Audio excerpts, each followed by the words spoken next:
Good evening, and welcome to the Worldwide End Time Radio Podcast, broadcasting live here on the Spreaker Network. And I want to wish everyone a safe Halloween. Now, I wish I didn't have to say that because I believe that Christians should avoid Halloween at all costs. And the reason I believe this is because Halloween has its origins in Celtic paganism that dates back some 2,000 years ago. And I realize that as I speak, there are hordes of trick-or-treaters on their way to their victims.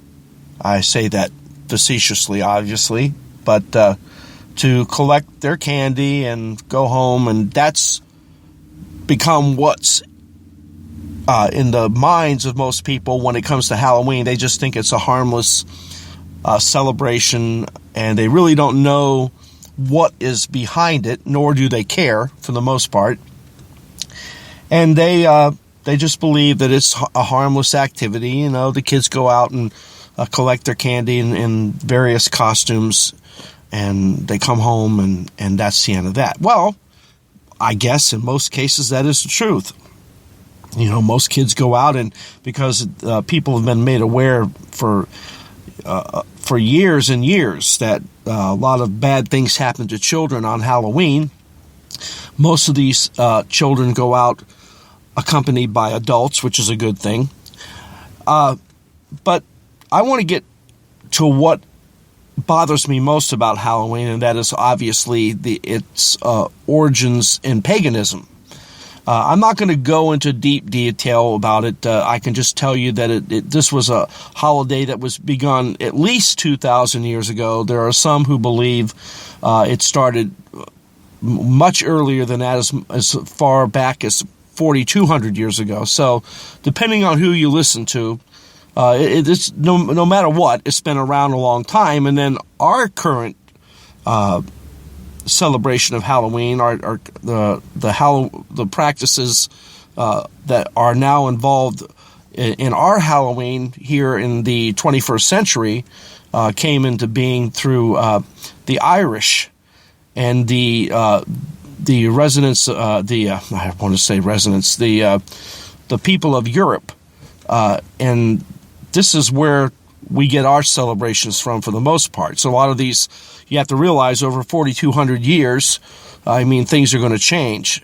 But the first thing I want to address is that the pagan origins of Halloween, and the Bible tells us expressly that the Apostle Paul said in the book of 1 Corinthians chapter 10, verse 21, that I would not that you should drink of the cup of the Lord's and the cup of the devil's. And in that verse of Scripture, you realize that Paul was talking about Christians who were involved in eating things that were sacrificed to idols. In other words, if they didn't know that they were sacrificed to idols, it was okay. But if they were told, hey, this is being sacrificed to idols, then they weren't to touch it. And Paul said in connection with that you cannot drink of the cup of the Lord and the cup of the devils. So you can't do that. As a Christian, you cannot mix the Satanism with Christianity. It just won't work.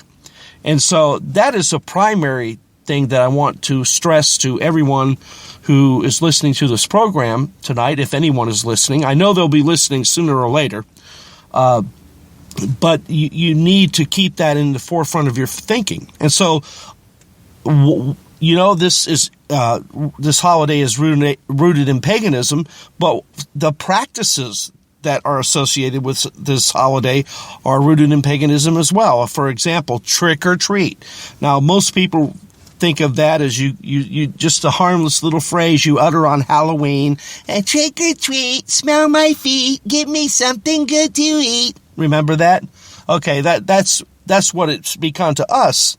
That's what it means to most people here in America and elsewhere in the world. And by the way, just in case you didn't notice, the Halloween is also a day devoted to the celebration of the dead. That's how it actually began, that people began to honor the dead. So this is a holiday, in short, that is honors the dead. It's deals with death, demons, witchcraft, and many other things that people are totally unaware of. They think it's all a superstition.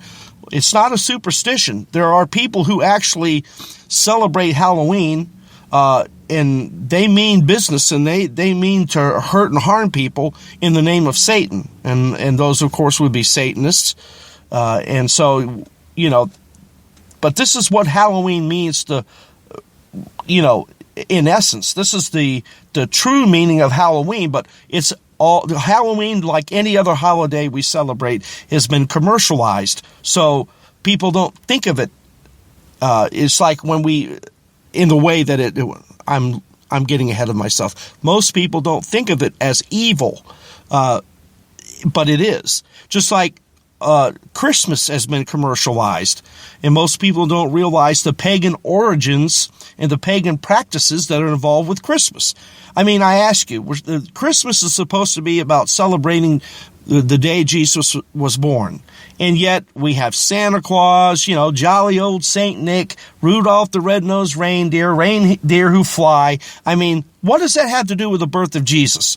But that's what Christmas has become, because it's been commercialized.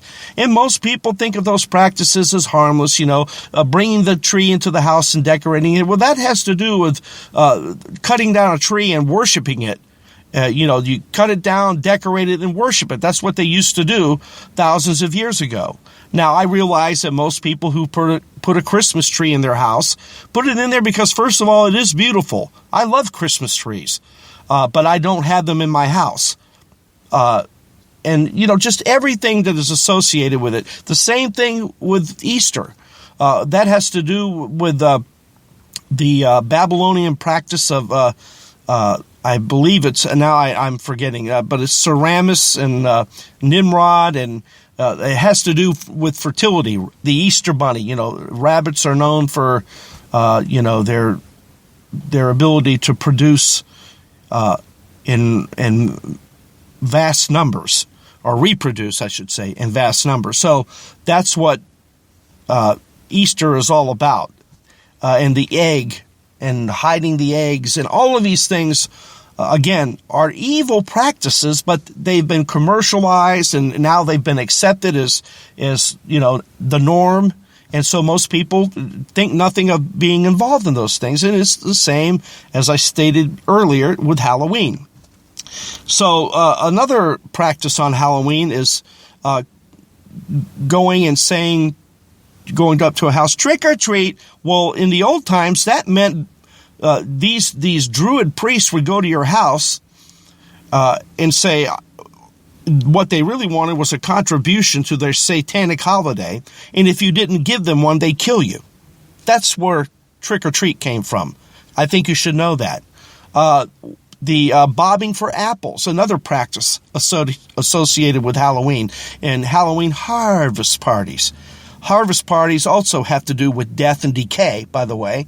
And you bob for apples, and it seems harmless enough. I mean, I never knew this until last year, and then I found out, I was doing research for a program I was doing on Halloween, and I found out that bobbing for apples actually has its practice rooted in ancient paganism. A man or a woman would dip their head in the water and grab the apple, and it seems that when you grab the apple, that would somehow tell you what your future spouse would be. So this is another, this is divination. So another occultic practice that is so associated with Halloween, and most people think nothing of it.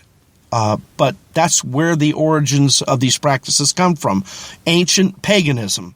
There's other practices. We know that there's a lot of skulls and witches with broomsticks, black cats. All of these things are associated with ancient paganism.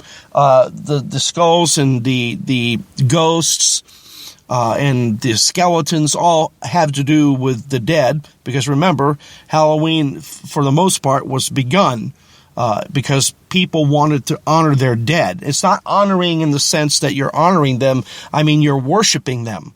That's basically what it has to do with. And that's where it came from. That's where it originated from. And so these things are not as harmless as they seem. Now you say, well, what about an alternative? Well, to tell you the truth, I don't know why. And, let me say this also. I have children. So I know what Halloween is all about. And it's all about the children because, I haven't celebrated or gone trick-or-treating ever since I was like 13 years old. I lost interest in it. I could care less. But, so it's mostly for the children. And so you're training up your children from an early age to be involved in a pagan holiday.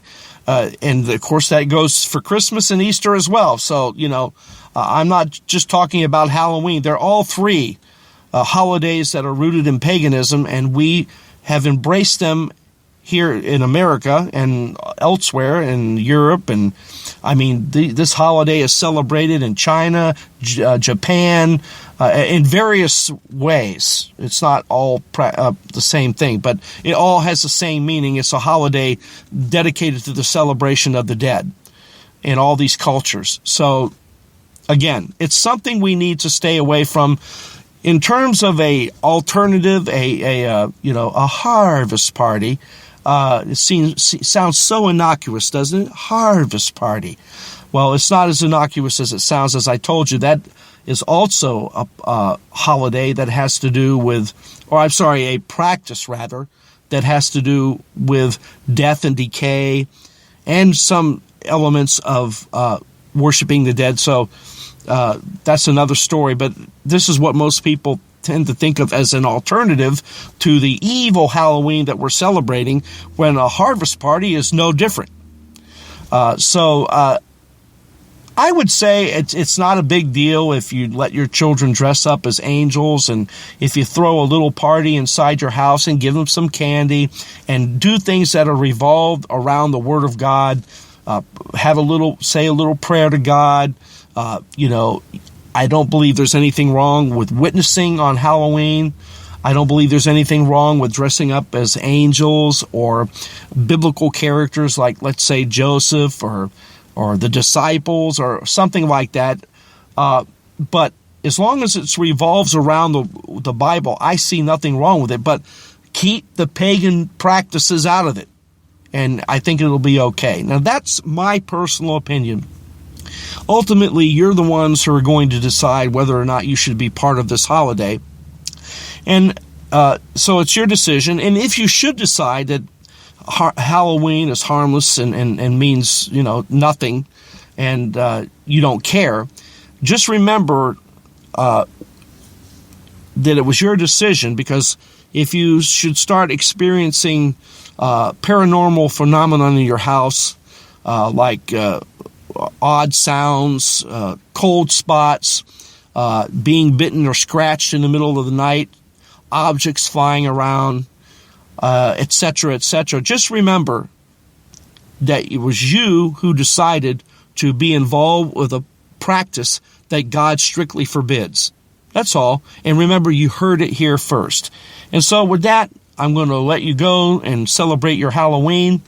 I pray to God that you all are safe, and I pray that you take to heart what you've heard here on this program tonight. And I hope that it will change your minds. I hope you will stand up for the gospel and tell your children, no, we're not going to celebrate Halloween the way we're used to celebrating it. We're going to celebrate it and have it, our celebrations revolve around the Bible and the things of God. That's what you need to do. And with that, I'm going to go ahead and close out the program.